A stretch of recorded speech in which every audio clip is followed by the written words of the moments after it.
Hello everyone, welcome to my channel. So guys, आज हम MSc third semester polymer chemistry का topic ले रहे हैं, physical testing tensile strength. Most time topic है गाइस, हमेशा एग्जाम में आते रहता है, तो इसको आपको अच्छे से कंप्लीट करके जाना है। और चैनल पर नए हैं तो प्लीज़ चैनल को सब्सक्राइब कर लीजिएगा, बेल आइकन प्रेस कर दीजिएगा। एमएससी केमिस्ट्री और सेमेस्टर के नोट्स परचेज करने के लिए आप मुझे व्हाट्सएप पे मैसेज कर सकते हैं, डिस्क्रिप्शन पे व्हाट्सएप नंबर शेयर कर दिया है। तो चलिए देखते हैं।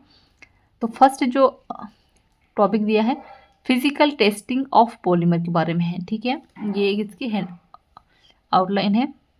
ठीक है, पॉलीमर के फिजिकल टेस्टिंग की हेल्प से हम पॉलीमर के अनेक फिजिकल गुणों को स्पष्ट कर सकते हैं, और कुछ फिजिकल टेस्टिंग को निम्नलिखित प्रदर्शित किया गया है। ठीक है, मतलब कि यहाँ पे पॉलीमर से हम फिजिकल टेस्ट कर सकते हैं। ठीक है, तो वो किस तरह से होता है, जैसे कि टेंसिल स्ट्रेंथ का। तो with the help stress strain curve हम पॉलीमर के अनेक मैकेनिकल प्रॉपर्टी को स्पष्ट कर सकते हैं। इस कर्व की हेल्प से we can determine strength of polymer and polymer के स्ट्रेटनेस स्पष्ट कर सकते हैं। जब हम स्ट्रेस एंड स्ट्रेन के मध्य ग्राफ खींचते हैं तो हमें कुछ कर्व प्राप्त होते हैं।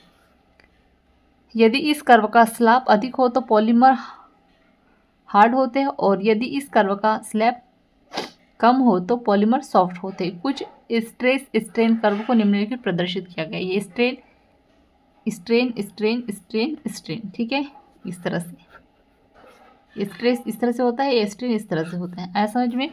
तो इसको आप स्क्रीनशॉट ले लीजिएगा, आप बना लीजिएगा इनको। आगे देखेंगे हम। फिर ग्राफ 13D एंड ई में कर्व को स्लैप हो गई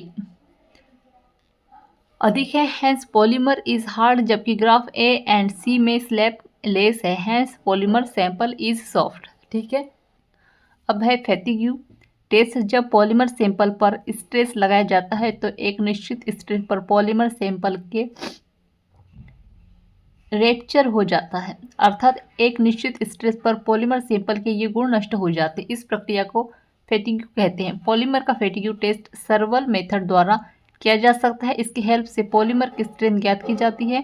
फैटिग्यू टेस्ट ज्ञात करने के लिए पॉलीमर सैंपल को रोड से पीटा जाता है, रॉड से। ठीक है, एक रोड है, रोड से पीटा जाता है। इम्पैक्ट टेस्ट, प्लास्टिक का इम्पैक्ट स्ट्रेंथ पेंडिकुलर की हेल्प से ज्ञात किया जाता है। इस मेथड में पेंडिकुलर को पॉलीमर सैंपल मटेरियल पर फेंका जाता है और हीटिंग के पश्चात पेंडिकुलर के ट्रेवल को देखा जाता है, और इसकी हेल्प से वी कैन डिटरमाइन एनर्जी। हम सैंपल को तोड़ने के लिए लगने वाली एनर्जी को डिटरमाइन करती है। इस मेथड में पेंडिकुलर के बजाय बल्स एंड डार्ट्स का भी यूज़ किया जा सकता है। आगे देखते हैं। आगे है टीयर रेसिस्टेंस। प्लास्टिक का अधिकतर यूज़ पैकिंग में किया जाता है। पैकिंग में प्लास्टिक यूज़ फिल्म के रूप में किया जाता है। ऐसे केस में पॉलीमर का टीयर रेसिस्टेंस अत्यंत महत्वपूर्ण होता है। पॉलीमर का रेसिस्टेंस टेस्ट करने के लिए सर्वप्रथम सैंपल के शार्प ब्लेड के द्वारा एक कट लगाया जाता है, और फिर इस पर पेंडिकुलर को फेंक कर मारा जाता है, और ऐसी प्रोसेस द्वारा टीयर रेसिस्टेंस ज्ञात किया जाता है।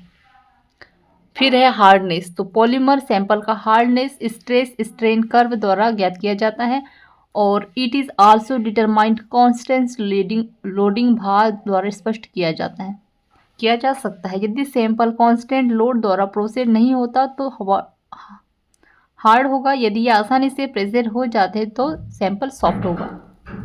फिर है अब्रेजन रेसिस्टेंस। तो प्लास्टिक का अब्रेजन रेसिस्टेंस स्राइच टेस्ट द्वारा ज्ञात किया जाता है। इस टेस्ट में पॉलीमर सैंपल पर अनेक स्क्रैचेस लगाए जाते हैं। वेट लॉस कैलकुलेटेड किया जाता है। यदि वेट लॉस अधिक हो तो अब्जॉर्प्शन रेसिस्टेंस कम होगा, और यदि वेट लॉस कम हो तो अब्जॉर्बेंट रेसिस्टेंस अधिक होगा।